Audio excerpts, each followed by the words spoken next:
Bismillahirrahmanirrahim. Assalamualaikum warahmatullahi wabarakatuh. Perkenalkan, nama saya Ryan Faiz Irman Utama. Di sini saya akan menjelaskan mengenai materi hukum benda, mata kuliah hukum perdata yang mana diampu oleh Ibu Anissa Dian Arini MH. Pengertian benda.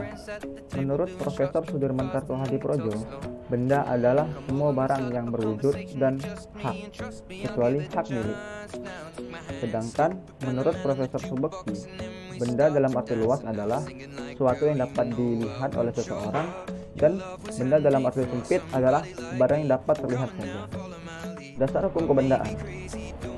Dasar hukum kebendaan dalam hukum perdata diatur dalam buku 2 BW.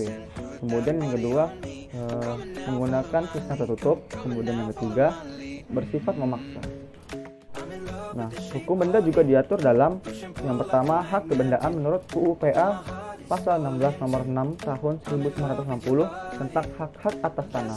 Kemudian yang kedua, hak tanggungan menurut Undang-Undang Hak Tanggungan. Kemudian yang ketiga, Undang-Undang Hak Cipta nomor 6 tahun 1982 yang mengatur tentang hak cipta sebagai benda tak berwujud yang dapat dijadikan objek hak milik. Kemudian yang keempat, Undang-Undang tentang Hak Tanggungan tahun 1996 yang mengatur tentang hak atas tanah dan bangunan, di atasnya sebagai pengganti hipotek dan kredit reban. Hak kebendaan menurut UU PA pasal 16 nomor 5 tahun 1960 yang pertama adalah hak milik, hak guna usaha, hak guna bangunan, hak pakai, hak sewa bangunan, hak membuka lahan dan memungut hasil hutan, hak guna ruang usaha, dan hak-hak tanah untuk keperluan suci dan sosial. Pembagian hukum benda. Yang pertama, benda tidak bergerak dan bergerak. Kemudian yang kedua, benda yang berwujud dan benda yang tidak berwujud. Kemudian yang ketiga, benda yang musnah dan tidak musnah. Kemudian yang keempat, benda yang dapat diganti dan tidak dapat diganti. Kemudian yang kelima, benda yang dapat dibagi dan tidak dapat dibagi. Kemudian yang keenam, benda yang dapat diperdagangkan dan tidak dapat diperdagangkan. Benda bergerak dan tidak bergerak. Benda tak bergerak dibedakan menjadi satu, benda tak bergerak menurut sifatnya. Kemudian benda tak bergerak karena itu tujuannya. Kemudian benda tidak bergerak menurut ketentuan undang-undang. Kemudian benda bergerak menurut undang-undang, itu benda bergerak menurut ketentuan undang-undang menurut pasal 511 Kitab Undang-Undang Hukum Perdata adalah hak-hak atas benda bergerak. Kemudian benda bergerak menurut sifatnya menurut pasal 1509 Kitab Undang-Undang Hukum Perdata ialah benda yang dapat dipindahkan. Benda yang berwujud dan benda yang tidak berwujud. Benda yang berwujud atau bertubuh adalah benda yang dapat dilihat dengan mata dan dapat diraba dengan tangan. Kemudian benda yang tidak berwujud adalah benda yang timbul dari hubungan hukum tertentu atau hasil perdata. Musnah dan benda yang tetap ada. Benda yang musnah adalah benda-benda yang pemakaiannya akan musnah.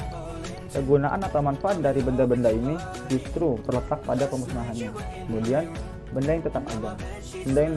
Benda yang dalam pemakaiannya tidak mengakibatkan benda itu menjadi tidak musnah, tapi memberi manfaat bagi si pemakai. Benda yang dapat diganti dan benda yang tidak dapat diganti. Perbedaan antara benda yang dapat diganti dan tidak dapat diganti ini tidak disebut secara tegas dalam BW, tetapi perbedaan itu ada dalam BW. Misalnya, dalam pasal yang mengatur perjanjian dan penitipan barang yang disebutkan dalam pasal 1694 BW. Benda yang dapat dibagi dan benda yang tidak dapat dibagi. Benda yang dapat dibagi adalah benda yang apabila wujudnya dibagi tidak mengakibatkan hilangnya hakikat daripada benda itu sendiri.